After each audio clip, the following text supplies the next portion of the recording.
All right, so we're going to look at some vertebrae. We're going to start with the first two cervical vertebrae, C1 and C2. So C1 is the very first cervical vertebrae at the very top of your spinal column. And that is called the atlas. It's called the atlas because the entire skull sits on top of it. Like when Atlas, the Greek god, had to hold up the world, okay, and that's why it gets its name. So if you look at the atlas, okay, you'll see that it's basically just a ring-shaped bone. It doesn't have a lot of very prominent features on it. What you'll see here is a couple of smooth areas, okay? Smooth areas on a bone that are going to articulate with another bone are often called facets. So these two facets on the atlas are what the skull is actually going to sit on. And if you remember, just really quickly sort of remind you of the occipital condyles, okay, on the skull, and that's what actually sits on that those facets of the atlas. That's what gives us our ability to make the action that we call flexion and extension of the head, or the yes motion. This is our second cervical vertebrae, known as the axis, okay? And the atlas would sit on top of this, and you'll see a prominent feature on here called the dens, okay?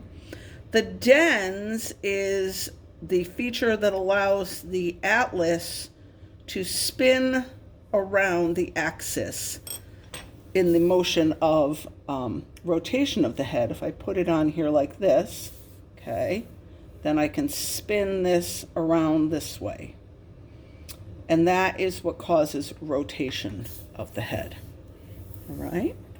So the atlas and the axis.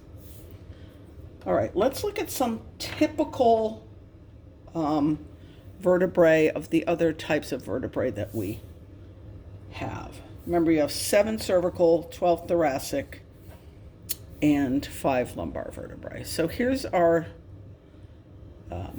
cervical and our thoracic. This is a typical cervical vertebrae. First of all, it's going to be very small. The other thing that you'll notice about it has a notch in the spinous process. You only find that on cervical vertebrae. The other thing that you'll notice here is you have foramen in the transverse processes, also only found on the cervical vertebrae number 3 through 7. All right, so that's our typical cervical vertebrae. I like to say it looks like a creepy little clown face, okay? Or some people think it looks like Sid from Ice Age.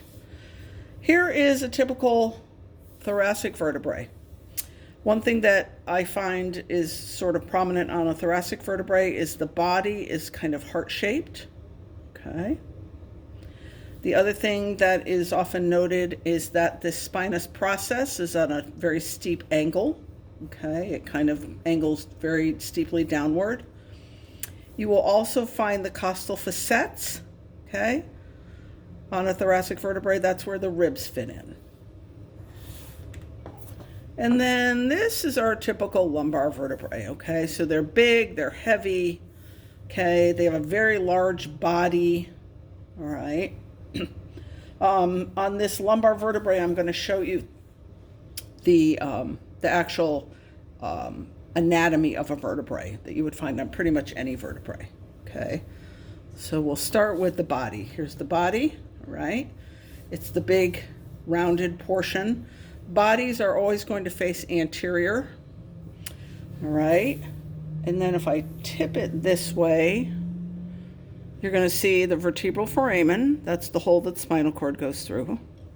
One process that sticks out posteriorly, the spinous process. 2 processes that stick out to the side, transverse processes, okay?